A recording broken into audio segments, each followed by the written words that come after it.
From the Berkshires to the Sound, from wherever you live in MLB America, this is Inside the Parker. You give us 22 minutes and we'll give you the scoop on Major League Baseball. Now, here's Baseball Hall of Fame voter number 57. You have another hot take. Will not NOT make the playoffs. Shohei me the money. Rob Parker. Come on! I've been covering Major League Baseball for almost 40 years now. In New York, in Cincinnati, in Detroit, in LA. I love this game. Let's go! Welcome into the podcast, and I'm your host, Rob Parker. And what a show we have for you today. Before we even get started, remember, press this button, the subscribe button, so that you're always here, always up to date with all the best coverage of Major League Baseball. As you know, I've been covering baseball since 1986. I love the sport. This is the place for your baseball fix. Inside the Parker, sponsored by Cuffin Season. Lock in the flavor your taste buds will love at cuffinseason.us. Get yours today. And for an extra 10% off, use the code MLBBRO in all caps. Coming up on a very special vacation edition of Inside the Parker, we'll talk with former Major League manager Bo Porter, of course, the third base coach of the Los Angeles Angels. We'll talk about his journey as a manager and hopes and aspirations to once again manage again. Also, longtime Angels broadcaster Mark Gubicza, of course, who was the Major League pitcher, who talks about his broadcasting career, not his pitching career. So we'll do that and much more. Enjoy the interviews as I'm on vacation this week, but Inside the Parker rolls on. Here comes the big interview. Listen and learn. Oh, it's so good. Now let's welcome into the podcast Los Angeles Angels third base coach, Bo Porter. Bo, thanks for joining us. Rob, it's always a pleasure to be with you.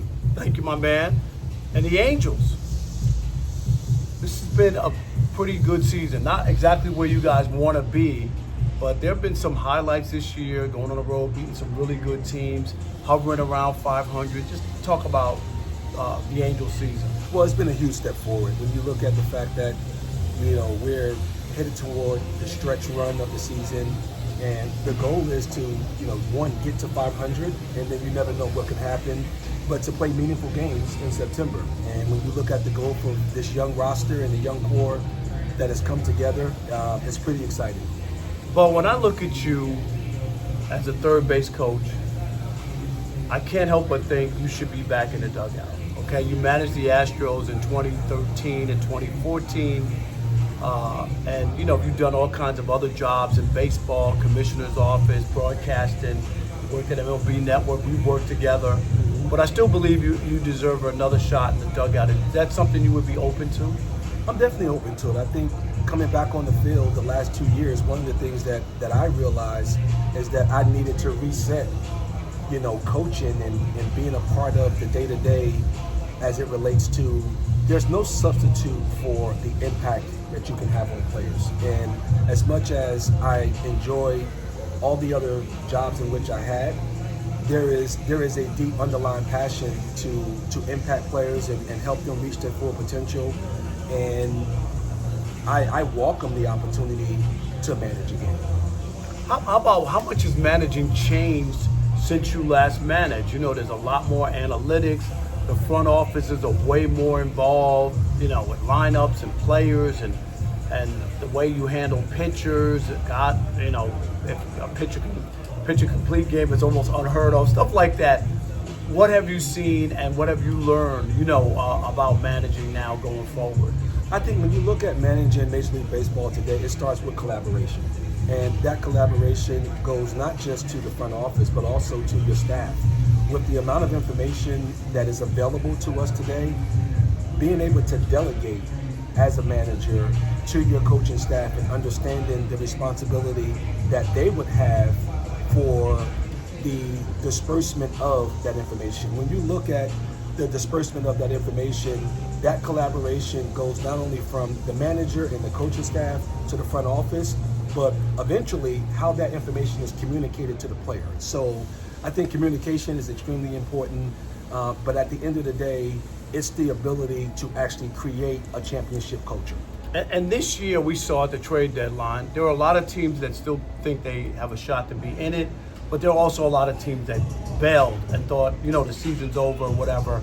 Kind of a weird baseball year, would you say that? Because a lot of teams aren't out of it, but a lot of teams were really out of it. Does that make sense? Well, I think when you look at the extra wild cards that we have in Major League Baseball now, and 6 teams making the playoffs, and if you're sitting on the fringe of the possibility of making the playoff, and you making the playoffs, and you have a good young core group, or you have a team that you feel like if we get to 500 or if we get in, we have an opportunity to make a run.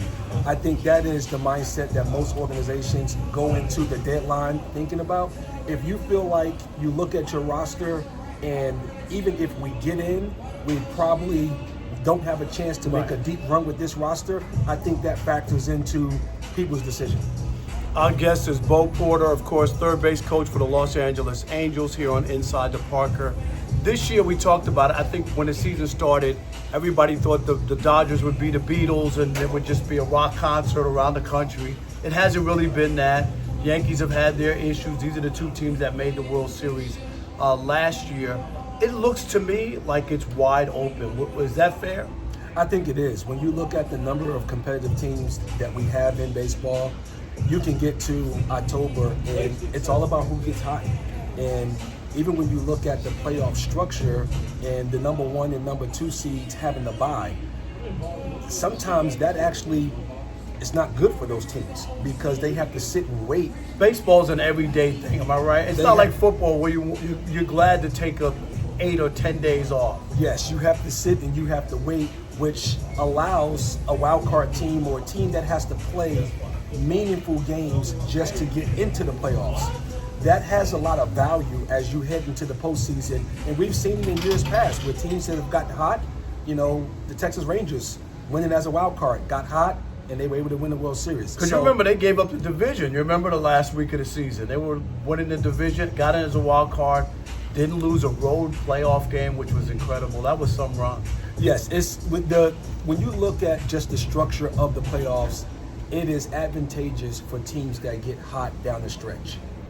2 of the best players, and again, we talk about them all the time. Aaron Judge, who's currently injured, is going to be coming back soon, and Shohei Ohtani. Are they clear-cut MVPs or no? I mean, are there conversations to be had?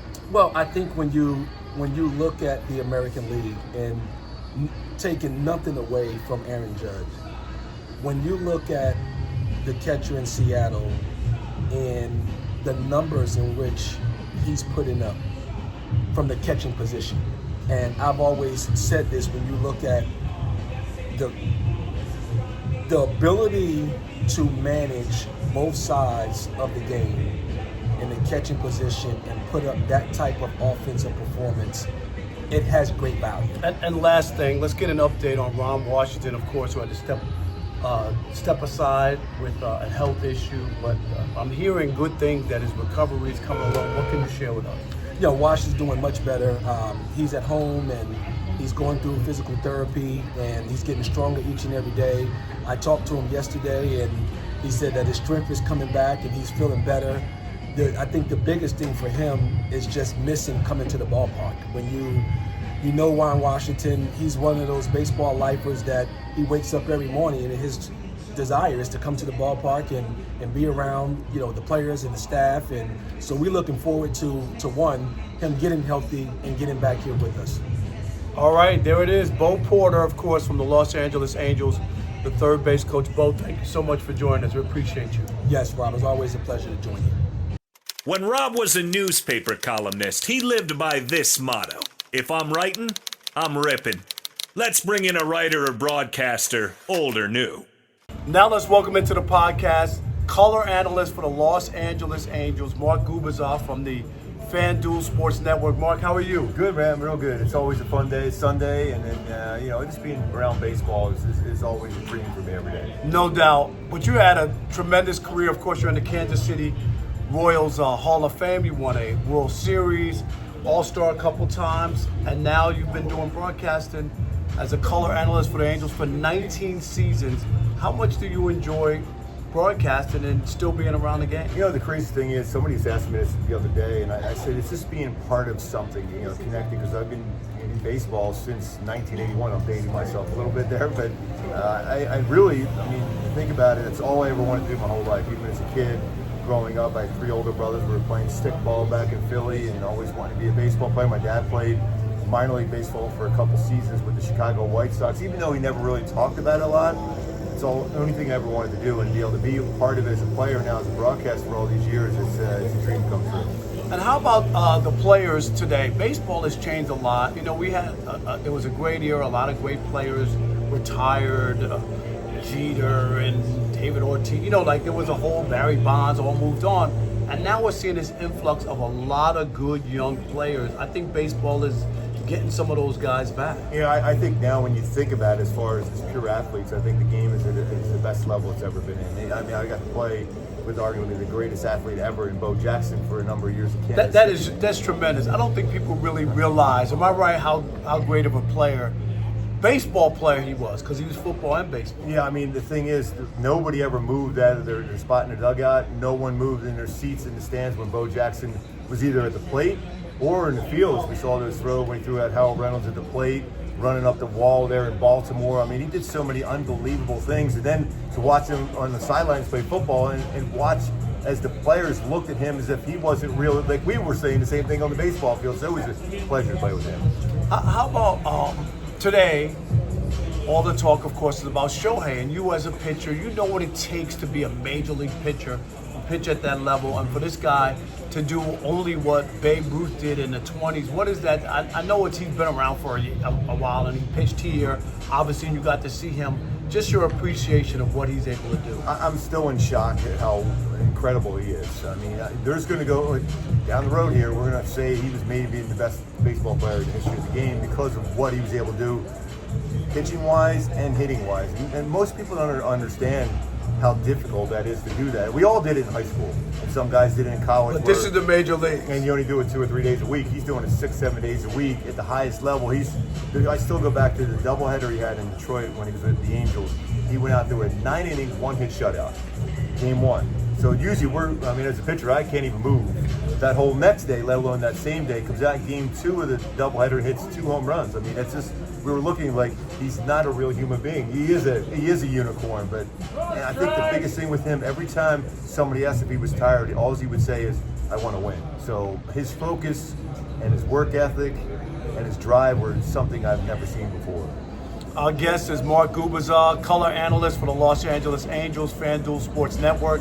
How about dealing with players? You were a player.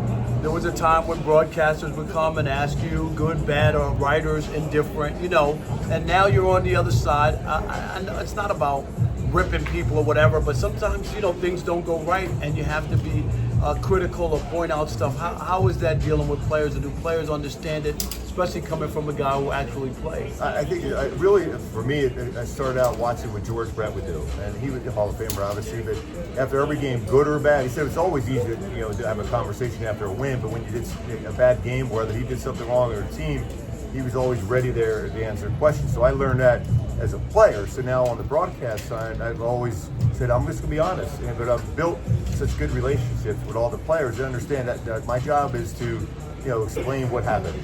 And good or bad, sometimes it's not good. But I don't go into reason why a player should have made a play and the play wasn't made. So I was able to do that. So I think all the players over the years, and I've been doing, like I said, a long time, all my relationships with the players have still been strong because they understand that's my job. I'm supposed to say why something happened, why it didn't happen, and the guys understand that, and they're always good about that. As a color analyst too, I watch a lot of games. I'm into baseball like that. Games on every night in my house. Okay, but as a color analyst, how important is it to also have foreshadowing or telling people what to look for, Mark? And what I mean is, a matchup is a bad matchup where you might say, I don't know if this is the right guy for him. Or if you're at third base, watch out because this guy's prone to bounce one. Is that what you're looking to try to do as a color analyst as well? Yeah, I mean, that's something I kind of pride myself on, to be able to be a first guesser, not a second guesser. It's easy to say something after a guy misplays a ball. That was a bad play. That's easy. Yeah, but I always, because it all starts with preparation with my producer, directors, and all our research people. I go, this is what I think we keep an eye on, and I'm willing to, be wrong too. Would stick my neck out saying, well, okay, he's going to throw a changeup right here, so you got to be sitting on the changeup. Sometimes it's a fastball, but most times, if you do the right preparation, all the the tools you have right now to be able to do that. But I'm a big believer. I read body language. I can see when the guy's gripping the bat too much, or you see the pitcher out there, he's working too fast, he's breathing too quickly. There's a chance for the opponent to do something special against the pitcher when that happens. So my job is not just to kind of go in and go, oh, what a great swing. I was taught this early on by Scott Ackerman, who was a tremendous producer for his NFL morning shows where he won zillions of Emmys and all that. He says, tell me something that the viewer at home doesn't know. Exactly, right? I mean, that's what you're trying to get to, and as a viewer, I appreciate it. All right, Mark Gubicza, of course, from the Los Angeles Angels broadcast team from FanDuel Sports Network. All right, Mark, always thank you, my man. Appreciate it every time, man. You're the man. Thank you. Now, here's the best from MLBBro.com. Charlie Duncan is dealing straight facts on MLBBro.com. MLB bro Tommy Pham is locked in at the plate, and the numbers prove it. The veteran outfielder is riding a 14-game on-base streak, sparking the Pirates' offense and helping the team go 10-4 during this stretch. He's batting .267 on the season with a .715 OPS and 31 RBI, delivering timely hits and bringing that steady presence every lineup needs. Even though Pittsburgh has fallen out of playoff contention, Pham's approach hasn't wavered. He's playing with intensity, setting the tone for younger players, and showing why he's still one of the league's most reliable bats. If he keeps this up, Pham could close out 2025 on a high note, proving once again that he's far from slowing down. I'm here for it. This is Charlie Duncan, and those are straight facts on MLBBro.com. For more, right now, go to MLBBro.com. Make way for Weekend Wagers. Yo, it's Sean Bo. Fire up those bed naps. Let's go. It was a great week. We went 2-0 last week, bringing the season total to 17 wins, 21 losses. We're still chasing 500, but let's get there closer at least with these picks this weekend. For Friday, we're going with the A's and the Baltimore Orioles over 9 total runs. You know, when the A's are in town, they're sending balls over the fence and they're scoring all day long. So it doesn't matter what Baltimore does as long as the A's are ringing those bells. Then Saturday, let's go the opposite way with the under 8.5 total runs between the Boston Red Sox and San Diego Padres. It should be an amazing pitcher matchup between Lucas Giolito and Mr. King with the Padres. Hi, I'm Rob Parker, the founder and editor of MLBBro.com, where we cover black and brown major leaguers. 75% of the content will be about the current black and brown stars in Major League Baseball. The other 25%, we'll take a look back at some of the great black players. On the site, there'll be a ton of great written stories and videos and features. MLB Bro, because you need to know. MLB fans, when it comes to Major League Baseball, no one covers it better than the Odd Couple. Fact. I am the baseball king. First, second, third, and home. We're leading shows with baseball. Game over. They don't watch it. They don't know the game. All in one place. Right here on Fox Sports Radio. I love baseball.